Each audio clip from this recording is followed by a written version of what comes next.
Йоу-йоу, всем привет! С вами Луи, и это третья часть, заключительная об установке поворотников. Вот они, мои замечательные поворотники. Я уже получил коннекторы, уже их прикрепил на провода. Провода закреплены в ручку. Сейчас будем откручивать задний фонарь, снимать его и ставить на это место новые, точнее ставить будем сюда новые поворотники и сюда стоп-сигнал. Стоп-сигнал у меня вот такого типа, с такими же коннекторами, как я сделал на поворотниках. Здесь имеется два режима: габарит и стоп-сигнал. Будем его устанавливать. Он достаточно маленький, компактный, но светит ярко. Я уже проверил. Будем ставить его вот сюда, под сиденье. Здесь как раз есть такая ниша специальная, плоская, где он будет смотреться очень хорошо. В любом случае, это такой будет тестовый экземпляр для того, чтобы я просто не ездил без стопоря. Может быть, я его оставлю, а может быть, переделаю на что-то другое. Итак, как разбирается этот фонарь? Мы откручиваем вот эти винтики с помощью крестообразной отвертки. Все, оба открутил. И аккуратненько вытаскиваем вот эту часть в сторону противоположную. То есть мы ее вытаскиваем сюда. Не вверх, не вниз, а именно сюда.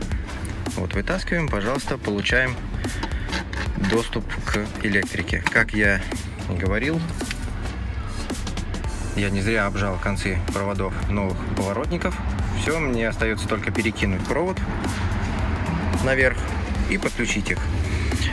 А вот со стоп-сигналом есть небольшая засада. Смотрите, здесь, видите, фишки совершенно другие. И они не подходят традиционным стоп-сигналом от мотоцикла. Проблема. Ну что ж, будем ее решать. Проверяем работоспособность поворотников. Сначала включили поворот на мотоцикле,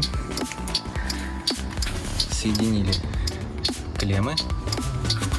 Все идеально подходит. Смотрите, поворотник работает. Отлично. Итак, я прикрутил поручень. Вот он. Достаточно надежно держится. И теперь мне нужно протащить клеммы поворотников вот сюда, в эти отверстия. Но поскольку они теперь, эти клеммы стали достаточно большими и в эту щель не пролазят, сам провод по сечению пролазит, а клеммы нет, мы делаем следующее. Откручиваем два вот этих вот винтика. Здесь такая защелка, пальцем ее отгибаем, и у нас отходит вот эта часть. Вот она, видите? Мы просто сюда их аккуратненько заводим. То есть получается, что у нас места становится больше. Видите? Вот оно. Прямо отходит. Все, заводим поворотники, выводим сюда клеммы. И дальше я уже буду переносить косу. Вот это вот провод, в котором находятся все разъемы. Вуаля!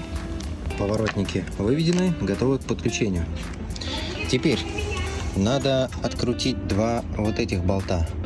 Вот этот и вот этот.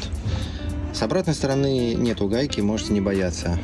Она не выпадет, поэтому вы откручиваете, приподнимаете вот эту металлическую часть, точнее вот придавливаете крыло, и тогда можно будет вытащить вот этот провод толстый, в котором идут все нужные провода. Естественно, здесь еще попутно надо отрезать всякие хомуты, вот эти вот, которые кустарно держат этот провод, чтобы можно было его переносить.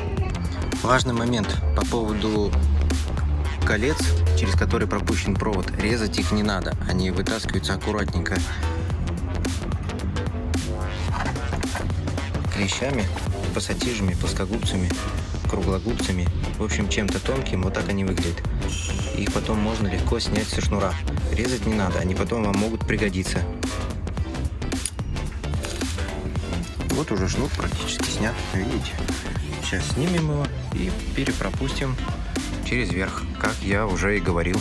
Смотрите, важный момент, когда освобождаете провод вот здесь. Здесь есть интересная такая штука, пластиковая, вот она. Это как хомут, только уже встроенный, со шляпкой такой, которая встроена в вилку. Поэтому его надо с обратной стороны толкнуть. Я использую для этого вот такой инструмент. Знаете, как открыть любой хомут? Просто толкаете, чтобы язычок, которым он держит вот эту резьбу, открылся, и все. И хомут открывается. Такой хомут есть здесь и вот здесь. Собственно, можете подлезть под колесом, просто открыть его, а потом этим же хомутом взять и закрыть вот этот кабель. Это кабель от мотора. Он вам еще пригодится. Все, открываем дальше хомут здесь. Ну, и потом идет самая интересная часть. Разбор вот этого всего. Смотрите, я снял панель, снял пластик нижний, снял подножку для того, чтобы мне было удобнее работать. Осталось 2 хомута. Раз хомут, 2 хомут. Ну, этот так вообще ни о чем. Далее будем этот провод загибать вот в эту сторону. В принципе, можно, кстати, вот эти хомуты вообще даже не снимать. Просто проводочек аккуратненько провести вот сюда наверх, и все. Даже не буду вытягивать, наверное, его. Далее, что нам надо сделать? Открыть крышку. Естественно, кстати, я забыл упомянуть, надо отключить все в положение OFF. Даже вот так вот я сейчас клемму вытащу. И смотрите, снизу у нас есть вот такие отверстия. Есть вот эти 2, раз, 2. И вот здесь вот есть сбоку небольшое отверстие вот здесь. Вот прямо вот здесь вот. Через него будем выводить провод, и пойдет он вот сюда. Туда, куда уходит трос замка. Раз. И дальше его подключим. Все, сюда выйдут клеммы, и провода хватит, чтобы это все подключить. Напоминаю, работайте с выключенным аккумулятором, а то можете что-нибудь замкнуть, и будет очень плохо. Вот о чем я говорил. Провод загнул. Сейчас подтяну. Здесь он прошел вот в эту щель. Смотрите, здесь как раз есть местечко аккурат для него. И дальше его вот в это отверстие просовываем. Ну что, почти готово. Я протащил провод через отверстие, через второе отверстие, штатное, предусмотренное для замка. Здесь, конечно, пришлось поколупаться, потому что штекера толстые, и они прям тютелька в тютельку проходят. Но если вы такой же техноизвращенец, как и я, то welcome. Можете сделать то же самое. Видите, без какого-либо вмешательства в проводку я ничего не резал. Все, сейчас останется только подключить новые поворотники на место штатных, и они будут работать. Еще маленький такой совет. Смотрите, чтобы протащить вот этот провод вот сюда, пришлось открутить вот эти 3 болта. То есть ранее я снял вот эти 2 болта, когда ставил поворотники. Потом я открутил вот эти 3 болта. И вот она крышка. Выглядит обычная крышка пластиковая. Плюс я снял винты, которые крепят пластик, вот этот вот пластик к раме. Видите? Вот такие винтики. Очень интересные. Они вот отсюда шли. Вот их 5 штук. Это мне позволило слегка приподнимать, видите, пластмассу, для того, чтобы просунуть провод. Потому что провод достаточно жесткий, его сначала надо вниз просунуть, потом развернуть и вывести сюда. Ну и что, в принципе, готово. Остается только прихватить хомутами к тросу бардачка и седла, и все. Все, это победа. Практически уже все сделано. Здесь, видите, остается провода с запасом. Я, как я говорил, не стал провод куда-то девать. Просто вот излишек можно натянуть обратно. Вот он, коннектор. С ним ничего не будет, пожалуйста. Здесь, правда, хорошо бы еще изоленточкой это все дело закрутить. Или в какую-нибудь большую термоусадку, но такой у меня, конечно, нету. Вот. Но с проводами я уже как-нибудь разберусь. В принципе, идем дальше. Сейчас будем подключать. Так, ну вот я уже закрепил провода. Красные стяжки — это то, что я закрепил. На всякий случай провод в нескольких местах. Вот я уже протянул его через внутренний пластик. Здесь видно еще раз, как он проходит. Отсюда выходит, попадает сюда. Ну и дальше я соединил поворотники правый и левый. Ну вот у меня тут стоп-сигнал уже тоже подключен. Со стоп-сигналом очень интересная история. Смотрите, есть родной стоп-сигнал, но у него разъемы идут вот такие вот маленькие, видите, коннекторы как от компьютера. Эти разъемы называются JTC SM.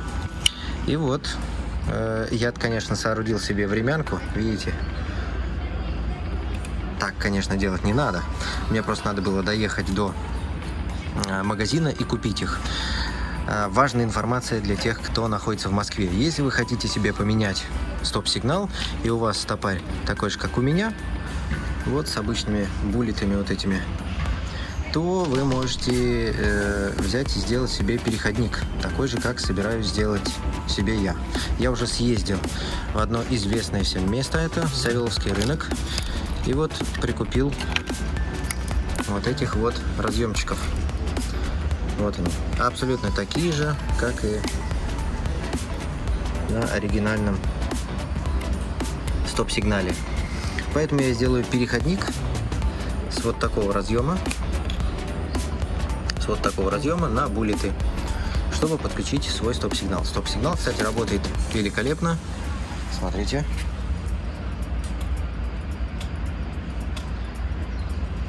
Поворотники тоже работают отлично.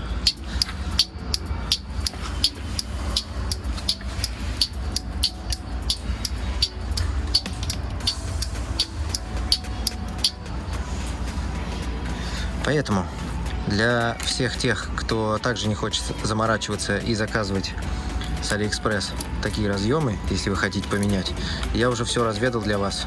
Едете на Савеловскую и павильон F62. Вот там продаются такие вот коннекторы, двойные и тройные. Почему я взял двойные и тройные? Потому что тройной идет от стоп-сигнала, а двойной идет от вот этой лампочки. От вот этой вот. Вы можете ее подключить, как-нибудь красиво установить, она будет что-нибудь подсвечивать.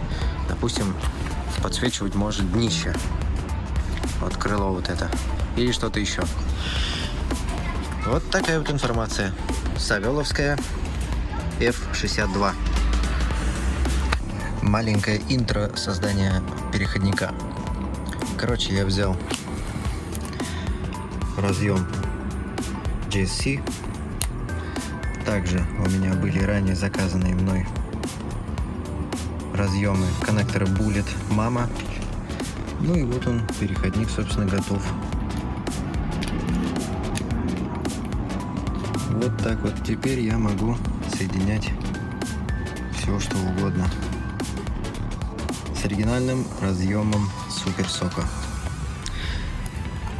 Ну что, я подсоединяю последний провод. И все, на этом сборка закончена. Устанавливаем седло. И готово. Ну что, оцените результат. Этот проект был достаточно сложным. Пришлось ждать нужные детали и компоненты. Но благодаря вашей поддержке я его все-таки закончил. Ну а если вам понравился результат, не забудьте подписаться, поставить лайк и поделиться этим видео с друзьями.